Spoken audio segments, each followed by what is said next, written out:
In this video, I'll be going through the 2021 Waves exam. Question 1. Fred and his younger sister Mary walk along the harbour wall path to look at the view from the end. The sea wall is too high for Mary to see over, so Fred gives Mary a periscope to look over the wall. The periscope uses two glass prisms. And we're given a nice diagram here, as well as our refractive indices. Name the physics phenomenon that is occurring at the glass-air boundary at point P in the above diagram. So we see at our point P we have a air and a glass interface, and at this interface we are getting reflection. The phenomenon we're therefore looking at is total internal reflection. Calculate the critical angle required for this phenomenon to take place in the periscope. Let's do a diagram down here. At the critical angle, which is the minimum angle required for total internal reflection to occur, our ray will be coming to our interface and refracting along the boundary, where this is our critical angle that we're trying to find, and the refracted angle right here is 90 degrees at this point. Using Snell's law, that means the refractive index of our glass multiplied by sine of our critical angle that we're trying to find is equal to the refractive index of the air multiplied by sine of 90 degrees, our refracted angle. And now because sine of 90 is equal to 1, we can just write this as NA. To solve for our critical angle, we divide both sides by NG. And now take the inverse sine of both sides. Putting our numbers in gives me 41.1 degrees to 3 significant figures. At the end of the wall, there is a post with a rope attached. Mary and Fred grab the far end of the rope and send a pulse down the rope as shown below. They observe what happens. Complete the diagram above to show the reflected pulse. What we have is a pulse reflecting off a fixed point. Our resultant pulse is going to be reflected, so it's going to be travelling in the opposite direction. Its wavelength isn't going to change. But what will change is its phase. It is going to experience a 180 degree phase shift, or in other words, it's going to be upside down. Furthermore, since this end here reflects before this end, we're going to see that this shallow slope end is going to be further along than our steep end, which is to say our pulse should look roughly like this.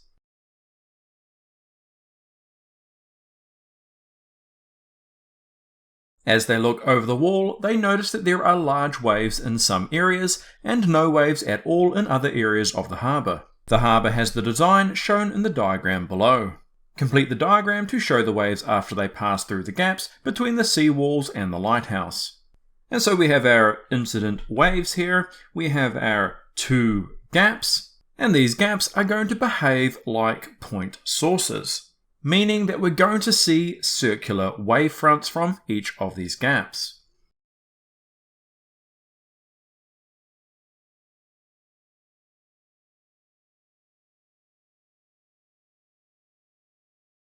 Use physics principles to explain what causes some parts of the harbour to have large waves and other parts to have none. So let's go back to our diagram. Each of these lines represents a peak. So when we see two lines meeting up, what we're seeing is points of constructive interference where the amplitudes are adding together.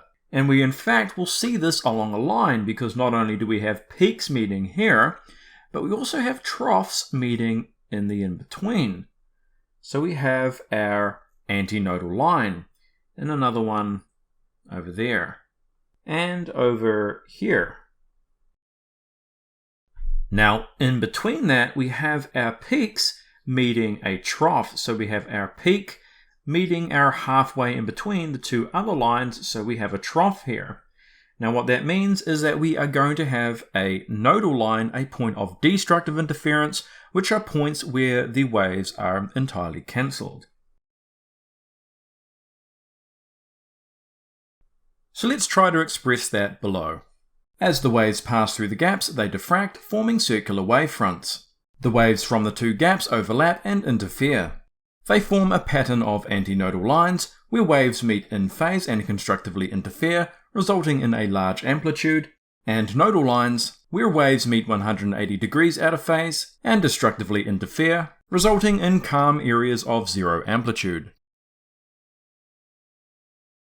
Question 2. Fred sees a lighthouse by the harbour and tries to work out how it creates the beam of light. He discovers that rays from a point source of light pass through a lens and emerge as a parallel beam. Identify the type of lens and state where the lamp must be positioned in order to get a parallel beam out.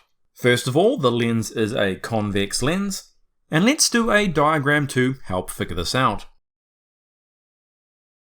If we were to put our object outside of our focal length here, we can quickly sketch our rays and get a rough idea that our rays are going to meet at some point below the axis. You might note that these rays are not parallel. If we instead put our object within the focal length, we can see that our rays are diverging, meaning that as we backtrace them, this is going to give us a virtual upright image. And as you might note once again, these rays are not parallel.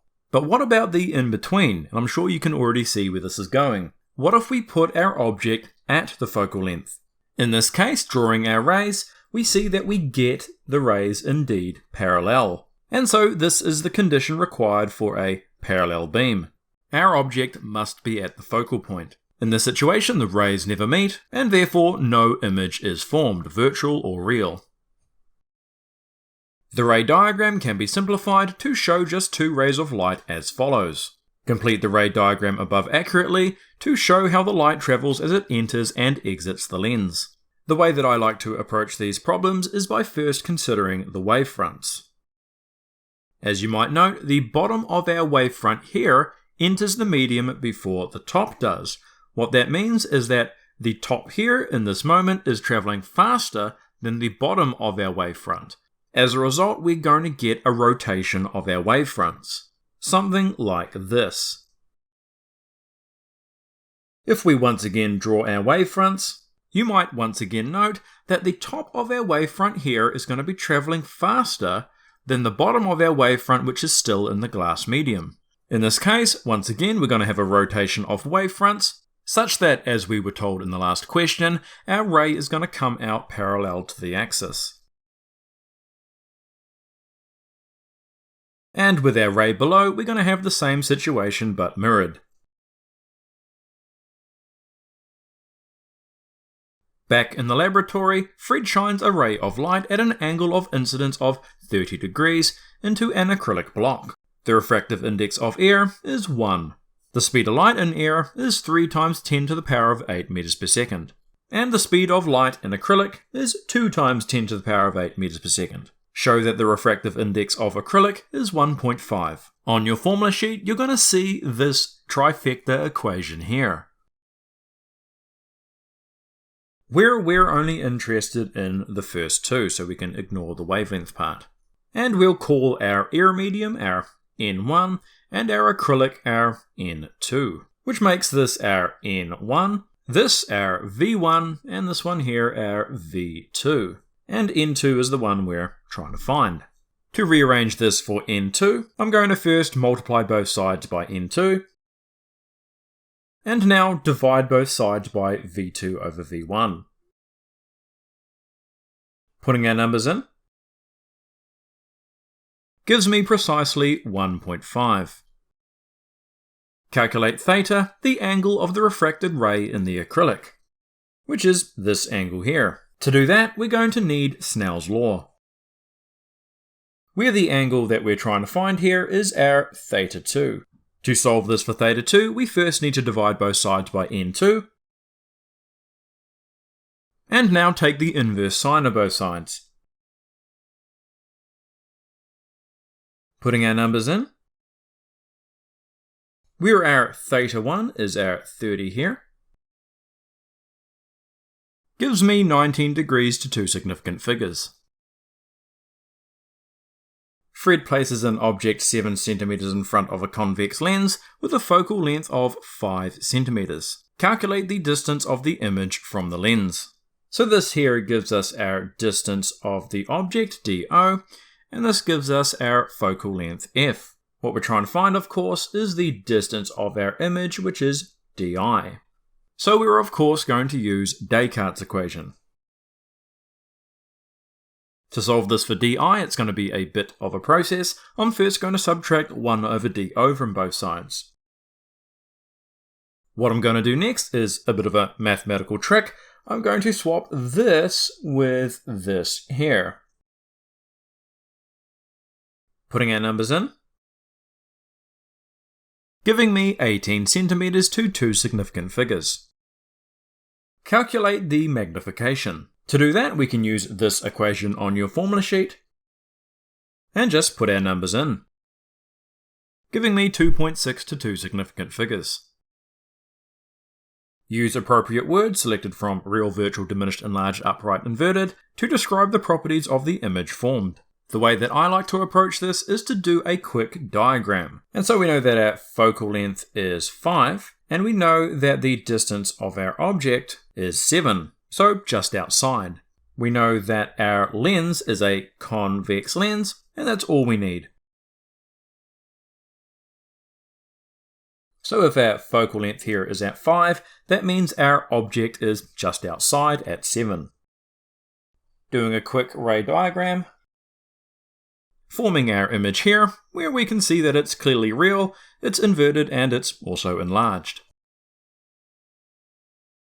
Question 3. Fred notices the warning, objects in mirror are closer than they appear, printed on a convex side mirror of his car. Describe the type of image always formed by convex mirrors. And this is one of those things that it is just worth memorizing, or alternatively doing a quick ray diagram, and that is that they're always virtual, upright, and diminished.